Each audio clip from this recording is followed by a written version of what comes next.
how is it going? It's the Fuzz. So we're returning to the Is It OP series that I've seemingly have neglected, and we're gonna kick it into high gear. We're gonna cover all the nature cards instead of like 2 at a time, because I'm realizing I don't really want to make like 20 more of these episodes. I just want to make a couple to cover everything. And as a disclaimer, I will not be covering the expansion cards, just the base set. So in this episode we'll do all the nature, then we'll do all of the other 3 aspects, whatever I decide to pick. So these are the cards I selected for today's review, and we're gonna start with something a little bit different. Elf Commander. Now, you probably know that Elf Commander has recently, well, not so recently, been nerfed, so why ever would it be on the list of OP? Well, this guy and the next card are going to be judged a little differently. Rather than, is it OP, I'm asking the question, was it OP?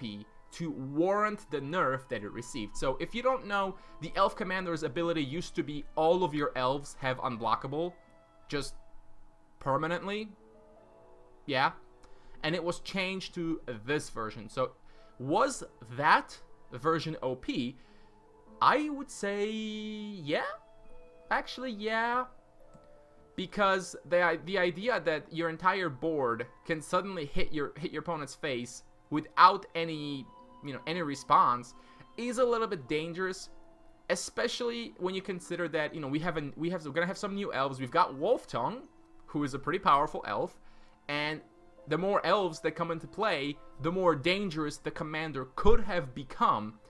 And just in general, giving mass unblockable seems a little bit dangerous to me. So I'm okay with this change, even though the commander is a bit on the weaker side. It's still not bad. It's still fine. I think if elves become a deck again, like a good deck, commander will probably find its way in there, maybe as 2 copies or something, because it's still a decent body. And unblockable for himself, that's useful. Although the other ability is a bit weak, because he's like one of the biggest elves right now.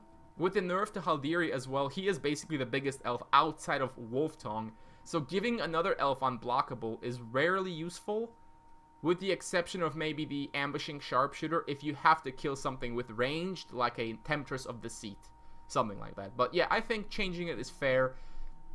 It seemed more like a cautious thing to do by the developers, just to take care of it ahead of time so that it doesn't become an issue later. The other is the Haldiri Rider. Poor guy. He used to be the pride and joy of the elf decks. He used to be the big guy, the strong guy. Now, not so much. So, again, if you don't remember, or if you weren't around, Haldiri Rider used to have 3 HP instead of 2. Such a small difference, and yet it is a huge difference. And this is simply because many creatures in the game have exactly 2 attack, and so a 3-2 only trades with them, whereas a 3-3 would kill them. And that we're talking a lot of creatures. We're talking like library guards, protectors, all kinds of goblins, golems, and there's more.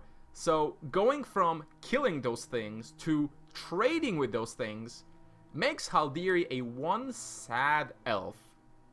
This little guy is not seen much play, and those few decks that do run him basically use him as a fireball on legs. It just goes to the face. Occasionally it'll trade with like a blood-seeking mutant or something, but man, I'm really gonna miss him. So was he overpowered? Do I think that it was a warranted nerf?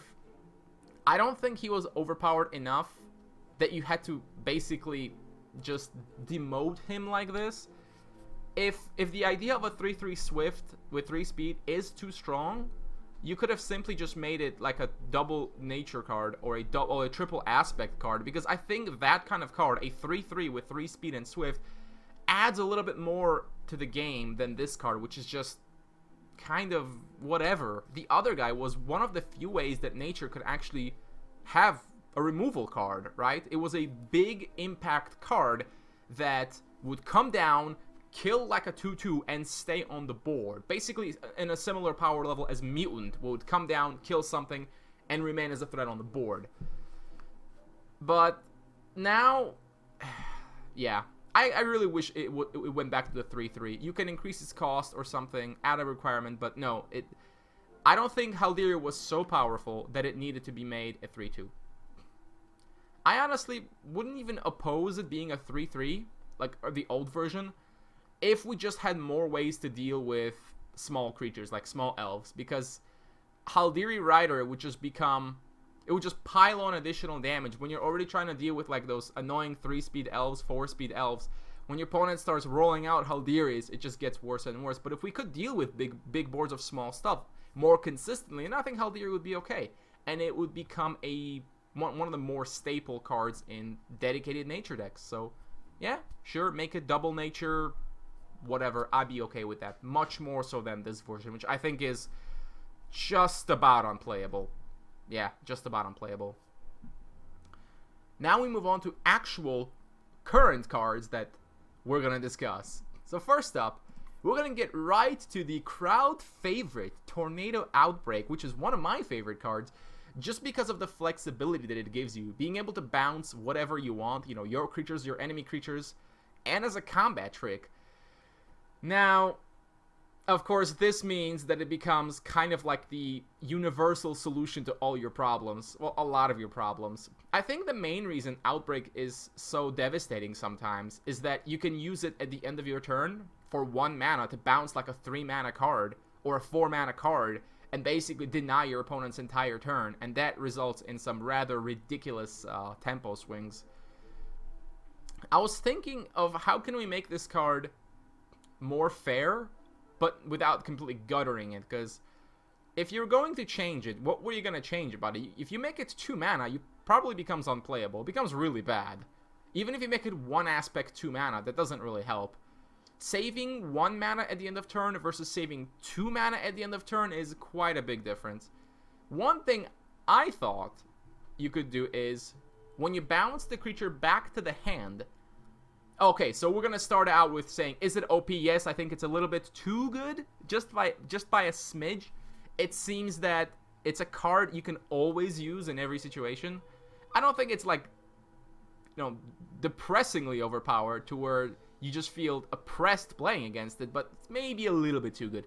So anyways, I thought, what if when you bounce something, that something costs 1 less mana? This way, if you bounce an enemy creature, it'll come back possibly with another creature because your opponent will be able to play it for 1 less mana and will have 1 more mana from his shrines. This way, it's less obnoxious as a tempo swinger, but at the same time, you could do some shenanigans with your own creatures, bouncing them back and then bringing them for another awesome effect, like with a Karthus or something, which you basically do anyways in some decks.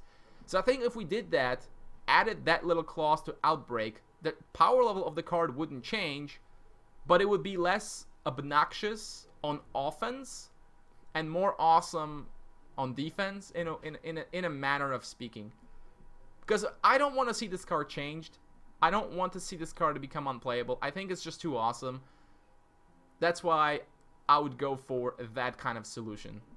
And please don't make a double nature. No, no, no. You can't make a 1 mana spell like that exclusive to like exactly 1 dedicated aspect.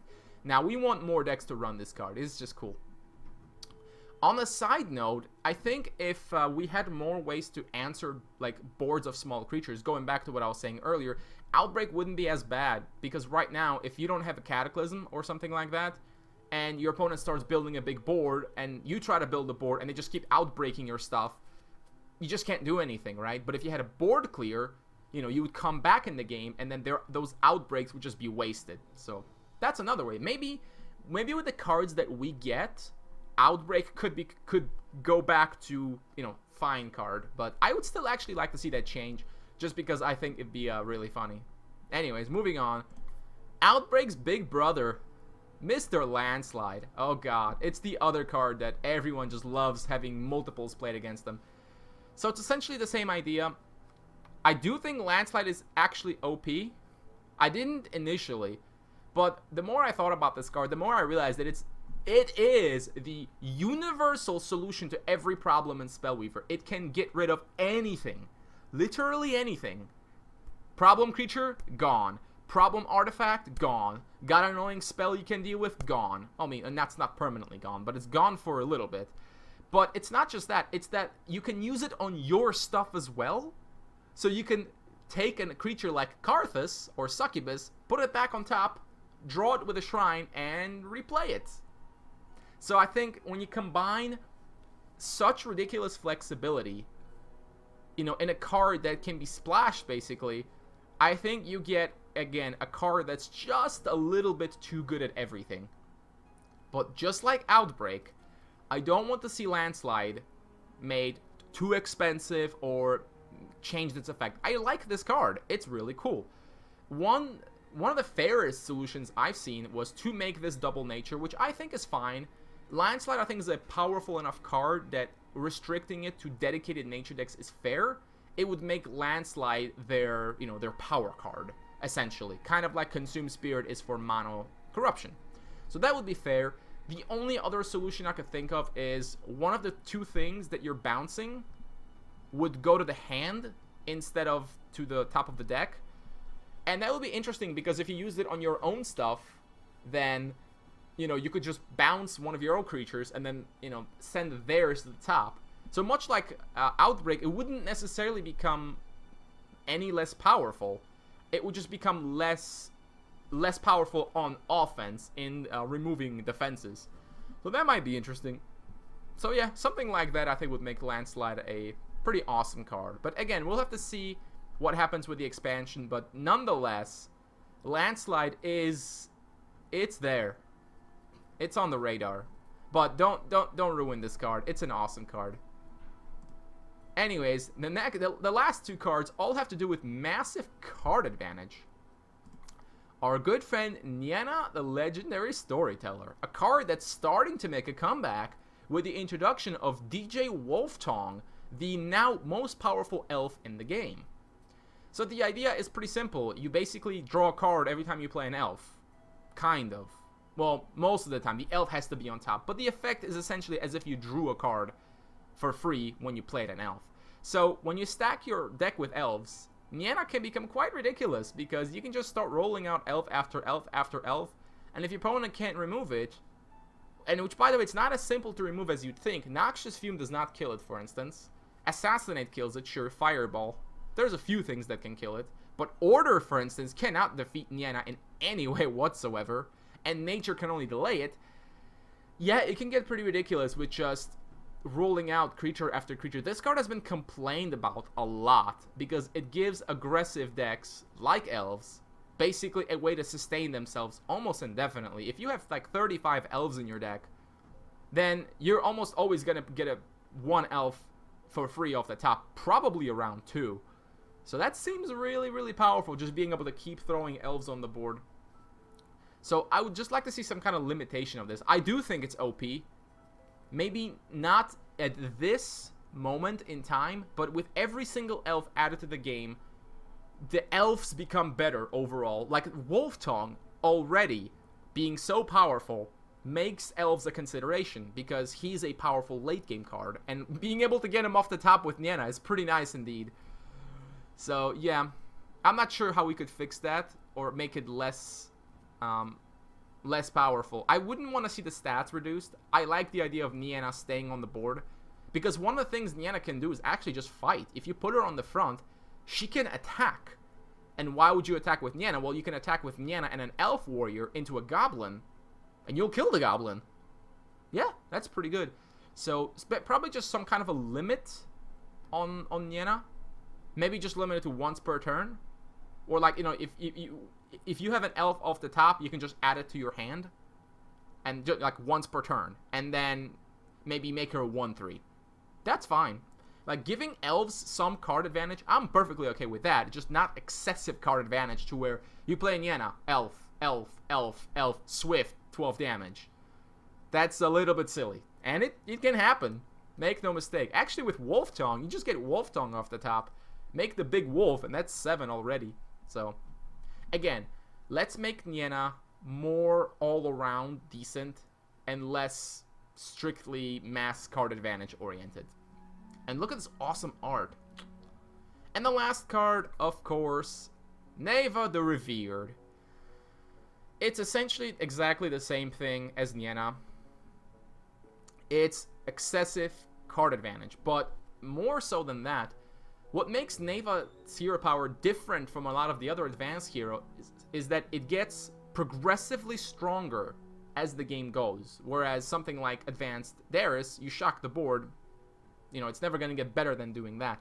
But with Neiva, you go from drawing maybe just 2 cards to then drawing 4 cards or 6, and it can result in some rather obnoxious comebacks where the Neiva player has almost nothing to play, but then they activate Reverence and play like 6 creatures, and they still have a card in hand.